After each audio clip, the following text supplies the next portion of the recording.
Salut, heureux de vous retrouver dans ma chaîne Histoire d'Histoire. Aujourd'hui, je vais vous parler d'un grand savant, philosophe,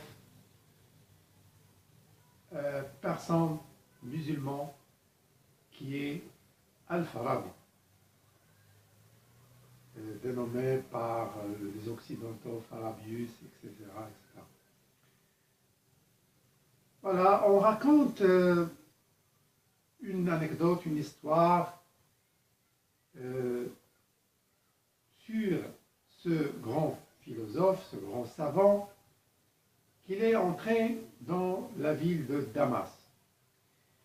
Il y avait, qui était gouverné par l'émir Saif ad-Dawla.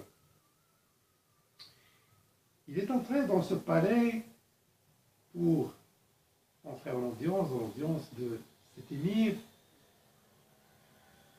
Saif ad-Dawla était entouré de ses conseillers, de son gouvernement et aussi d'invités des Mamaliks. C'est une dynastie, donc c'est une représentation des Mamaliks qui était invitée chez Saif ad-Dawla. Donc notre Farabi est entré dans le palais et devant l'émir Saif ad-Dawla, celui-ci lui dit: est-ce que tu t'assois là où tu es ou tu avances? Non, plutôt, il a demandé: est-ce que je m'assois? Farabi a demandé, est-ce que je m'assois là où je suis ou j'avance? Alors l'émir lui a dit: tu t'assois là où tu es. Mais notre Farabi espiègle et audacieux a dépassé les personnes et s'est retrouvé tout à fait devant Saif ad-Dawla pour s'asseoir à côté de lui. Saif ad-Dawla a dit à ses invités, en parlant leur langue, que je vais,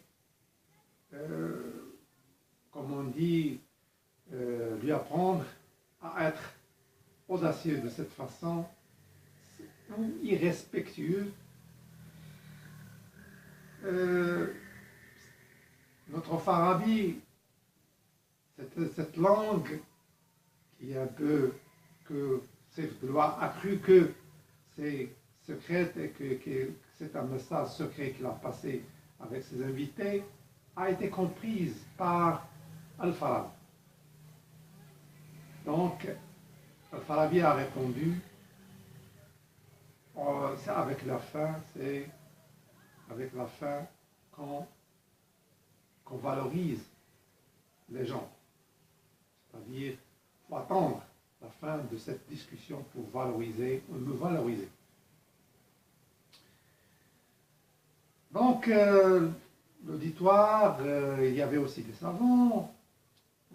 On entre dans une discussion dont les différents savoirs, et le Farabi était toujours précurseur, était toujours dominant de cette discussion, et il montrait une érudition sans égale dans tous les domaines du savoir.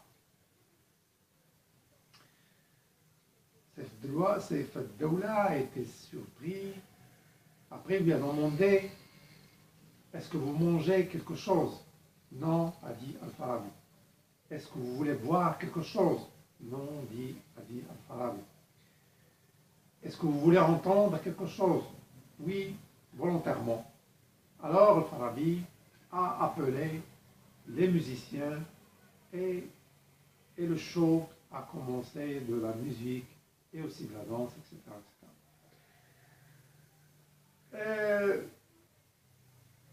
L'émir Saif ad-Dawla a voulu tenter aussi le savoir, fouiner sur le savoir dans le domaine. Il lui a demandé: est-ce que tu sais quelque chose dans le savoir musical? Oui, bien sûr. Et dans la discussion, il a montré aussi une érudition très ancienne qu'on parle, non qu'on parle, mais que Al-Farabi, il a édité un livre qui est très connu, qui s'intitule Le Grand Livre de la musique, sur le maqamat, sur les sons, etc. Sur donc un grand livre qui s'appelle Le Grand Livre de la musique. En plus, notre grand savant a fait sortir une table, comme une carte, et il a délié ses morceaux. Il a lié aussi les morceaux pour commencer à jouer de cet instrument qu'il a construit de ses mains.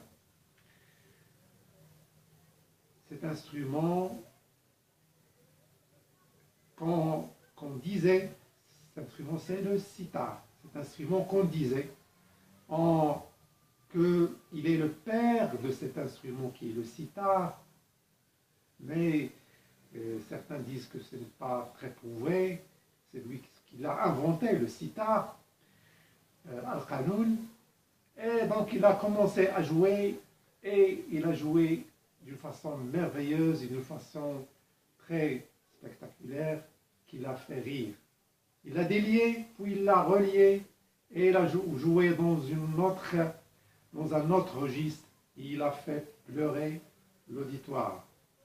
Il a délié encore son sitar, il a relié ses morceaux, et il a joué son dernier registre, et cette fois-ci, il a fait endormir son auditoire, et comme il l'a dit, c'est avec la fin qu'on valorise les gens, en laissant son auditoire sommeiller, s'endormir, et il est sorti du palais. Voilà.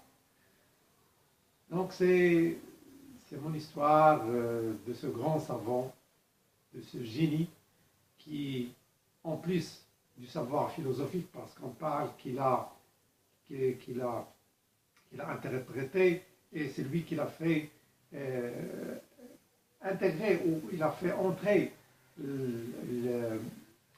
les œuvres d'Aristote et de Platon dans le domaine de la gouvernance de la cité et dans le domaine de la politique.